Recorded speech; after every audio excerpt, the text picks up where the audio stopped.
singing like Tom DeLonge and Mark Hoppus. Who never wanted that? Well, maybe just like Tom DeLonge. Okay. It's finally time to get that vocal sound from What's My Age Again. Let's do this. That's about the time she walked away from me. Nobody likes you when you're 23. And I still wanna lose my TV shows. What the hell is ADD? My friends say I should act my age. What's my age again? What's my age again?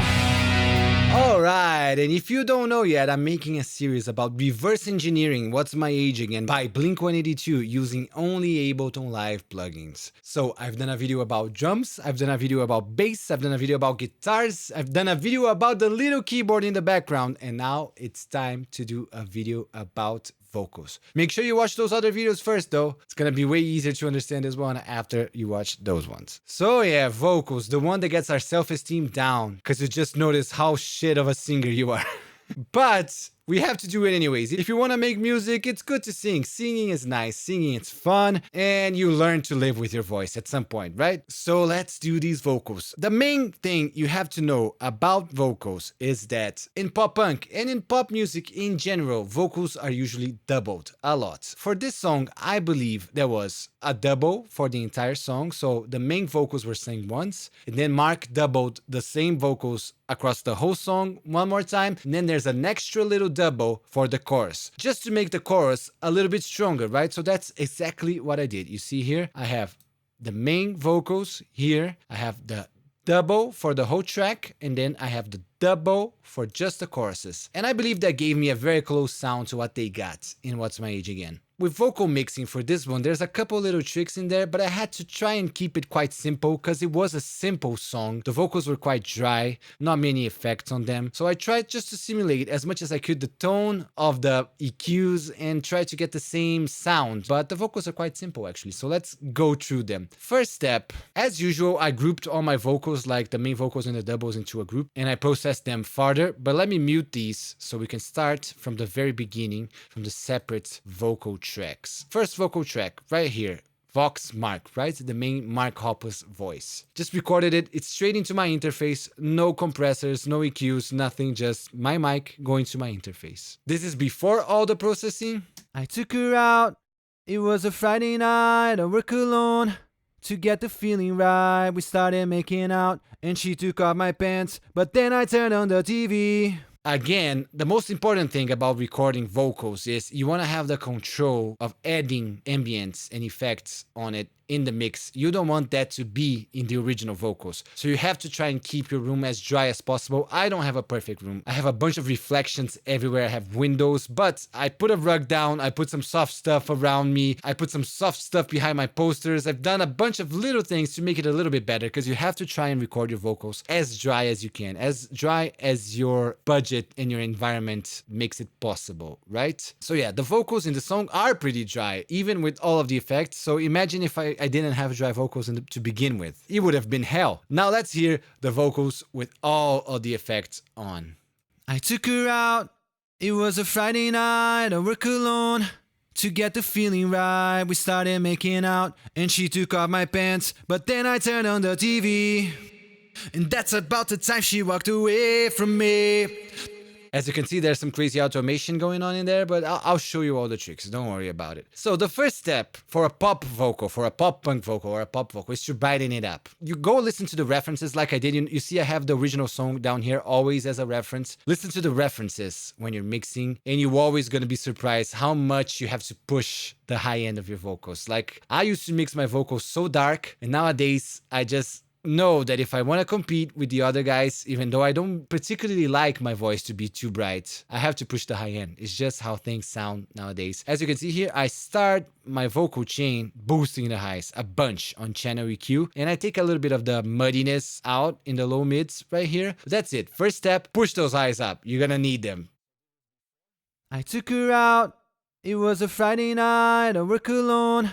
To get the feeling right. And after. I took her out, it was a Friday night, I work alone.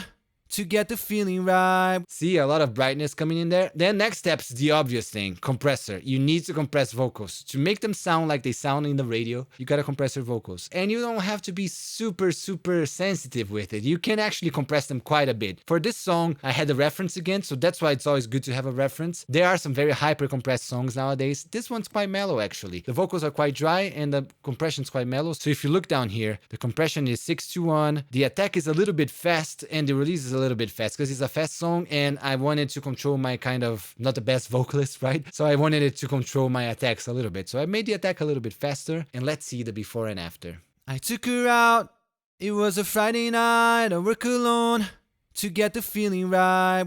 I took her out, it was a Friday night, I work alone to get the feeling right. As you can see here, I'm getting around 3 dBs of gain reduction, which was alright for this song. Sometimes I get more. Sometimes I get 10 dBs of reduction with some vocals. But for this song, 3 dBs were doing just fine. Then I got a multiband dynamics here with this preset here. So let me just show you where I got it. So if you go here to the audio effects, multiband dynamics, right? Remember to click the little arrow to see the presets. You got a preset here for split band De-Esser. De-Essing is very important because you boosted a lot of high end, and with the high end is gonna come all the sounds, you know, all the lisps and the druth and the stuff that you don't want. That sound's gonna come true like crazy. So you gotta put some De-Esser, and I even put 2 because Ableton doesn't have like a really good De-Esser plugin. It only has the compressors that also work as a De-Esser, because a De-Esser is just a compressor with a band frequency selection. But still, there are some new De-Essers nowadays. They are really good and they really make a difference. And to get that sound that I'm used to nowadays with the modern De-Essers, I just had to use 2 DS presets in Ableton, one from multiband and one from the normal compressor right here. Didn't mess around with them too much, just trying to touch the S's.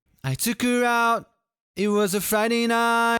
You can really hear on the tucker, you see, without. I took her out, I took her out. It's kind of annoying if I turn it on. I took her out. It gets that a little bit more controlled, which is nice because I'm not very good at controlling my S's, man. Seriously, I'm not. And lastly, another EQ just to do a little bit of a cleanup and boost these vocals a little bit closer to my reference vocals. So as you can see, I'm taking more of the muds. I'm cutting all of the low end. You don't need all of this low end for your vocals in pop music at all, really, especially in this song because this song is already quite busy. You don't need low end for your vocals in this song. And boosting a little bit more of the high mids and highs here. Just a little bit more to give it that presence, you see? Let's hear it before. I took her out, it was a Friday night. And after. I took her out, it was a Friday night. This EQ is just really a touch, just a little touch. Then I have the doubles. The doubles, I kept everything quite simple. I just mainly copied the beginning of my chain from my other vocals. And I added a chorus plugin because the chorus is going to widen my vocals just a little bit. And it's going to take it out of the center and give that space to the main vocals. But it's also going to add to the main vocals and make it a little thicker and go to the sides a little bit, which is quite nice. So this is without the doubles. I took her out,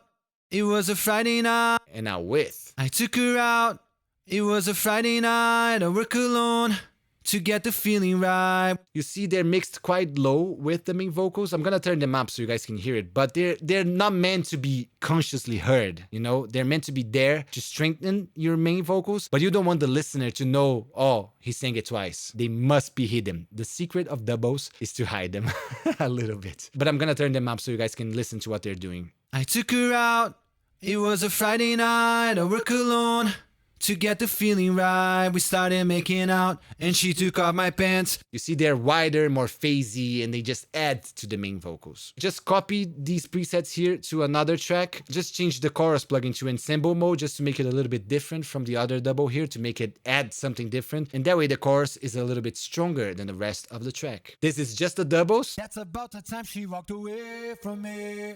Nobody likes you when you're 23. This is just the main vocals without that double. That's about the time she walked away from me. Nobody likes you when you're 23. Now everybody together. That's about the time she walked away from me. Nobody likes you when you're 23. And I'm still more amused by tea. You see, it really adds a lot to your main vocals. It thickens them up and it makes them larger than life. It's awesome. I love doubles because they hide a lot of my they hide a lot of my bad sides as a vocalist. I love love a good double. I even leave them higher. When it's my own songs, when I'm not trying to copy anyone, I like to leave my doubles quite high. I really do. Then, more processing. I grouped them all. You see, I grouped all of my main vocals into my main vocal track here. Did more processing. I thought I heard more phasiness and chorusing in the original track. So I added more chorus to all of the vocals now. So all of the vocals are kind of wider and chorusing. This is without the chorus. I took her out. It was a Friday night. I work alone to get the feeling right. And now with. I took her out.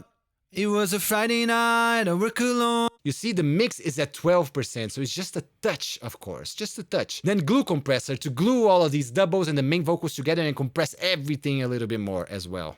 I took her out. It was a Friday night. I work alone to get the feeling right. Now here I'm being more aggressive with a 5 dB gain reduction, for sure. I'm really trying to squash those vocals up to the level of a mainstream release from nowadays. So yeah, squashing a little bit more. Squashing your vocals in different stages of your mix is also a great idea, so you don't just completely kill one solo compressor, right? You have multiple compressors doing a little bit of work. Next step, more EQ, because I thought when I listened to the original track, it had even more presence than mine, so more presence added here around 1K. I took her out. It was a Friday night. I work alone to get the feeling right. I took her out. It was a Friday night. I work alone to get the feeling right. And another De-Esser, because I boosted high frequencies again, I compressed it again, the S's were bothering me, so another De-Esser. And that's it. That's the main vocals. The vocals are being sent to 3 effects returns. The Vox verb, just a bigger reverb, you see down here. A bigger normal reverb, just to give a bit of ambience to the choruses and all that stuff. And it's also being sent to a slap delay. Now, a slap delay, it's almost like a double, but it's not, because basically the delay is so short that it's almost just doubling your track, just delaying your main track a little bit and leaving it under your main vocals. So I'm gonna show you how it sounds, just a slap. I took her out. It was a Friday night. I work alone to get the feeling right. It keeps your vocals dry, a slap delay. It keeps it dry, but still gives it a bit of an ambience. It places your vocals in the real world, but it doesn't make them wet like reverb does, right? It just gives them a little bit of a touch of ambience there. This is just a reverb.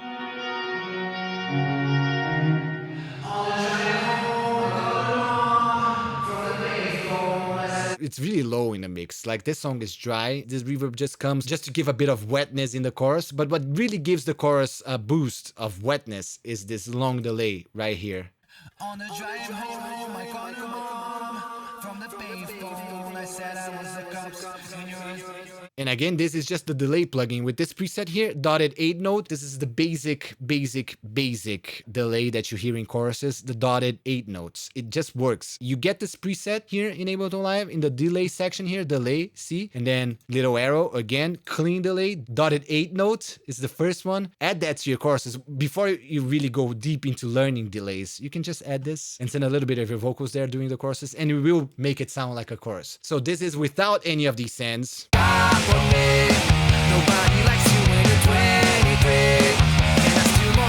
And now this is with all of them.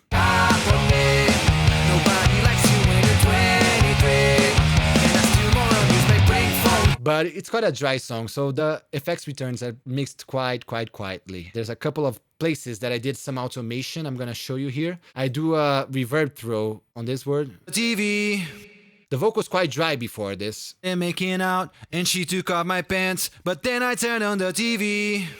All I did was automate the long reverb send at this point. So if I show you here, there's this big thing here going up. This is my reverb throw, just to make the TV word a little bit more epic. Just the TV word. I think that happens in the original song. I cannot be sure again, but I think it does, and I try to copy it a little bit. There you go. Now, this song is not just main vocals, right? Because Mark does some BVs, and there's a couple cool tricks in Mark's BVs. They come towards the end, and the cool trick about the Mark BVs is that they have kind of a radio vibe. It's very common for when you have a very busy vocal mix. If you want to have some ad-libs in there or some different sprinkles of vocals in there to make them radio sounding, that way they occupy a very narrow band of frequencies and they don't interfere so much with the main vocals. So this is what happens here. If you listen to this vocal, just let me solo it. What's my age again? What's my age again? You see, they're quite thin and radio sounding and distorted. What I did here is I did the same processing as all of my vocals right here. You see, this is the same chain that I have in my doubles, in my main vocals. But then in the end, I added pedal to distort it and EQ8. And this is a band pass, like a very extreme band pass. This is called like the telephone voice or the radio voice, because these old telephones and old radios, they didn't cover the full range of frequencies. They had a very narrow range of frequencies, especially with the little speakers. They needed to make the voice clear and not really care about all of the rest. So this is how you kind of simulate that radio sound or phone sound in Ableton, and you put a little bit of distortion because those crappy old speakers used to distort a lot. So that's how you get the little radio sound. What's my age again? What's my age again? And you probably heard it, but I'm using utility here to automate the panning. You can also use utility to automate the panning, which is cool, which is awesome. Yeah, so the first phrase comes out of the left, so it's pulled all the way to the left here, and the other phrase, it's pulled all the way to the right. So that's what happens. What's my age again? What's my age again? And if you listen to this in the mix, you can really hear it's just a detail, but it makes all of the difference. I should act my age.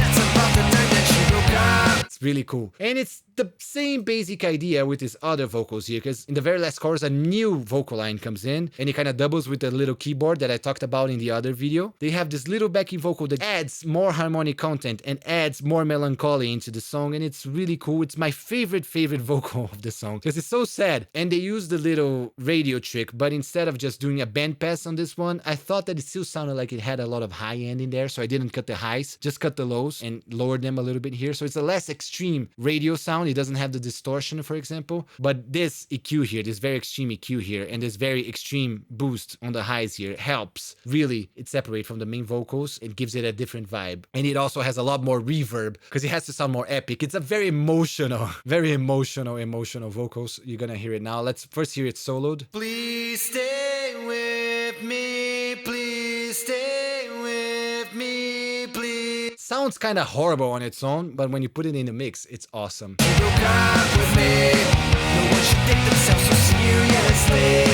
For many years I had to fall in line. Why would you wish that on me? I never wanna act my age. What's my age again?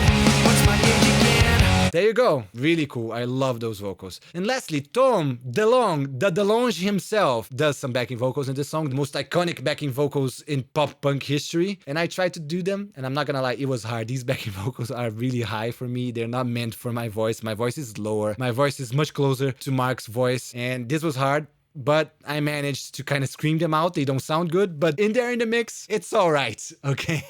So I stacked them. Because I felt that they sounded more like a crew of people than just Tom on its own. And I also knew they were coming out of both sides. So I have one vocal coming out a little bit from the right, another vocal coming out from the center, another vocal coming out a little bit from the left, and another vocal coming out of the center. So 4 stacks of vocals makes everything a little bit thicker, a little bit more groupy, I would say. And it's really cool. This is how they sound soloed. Please don't judge me. I was doing my best, okay? Where from me?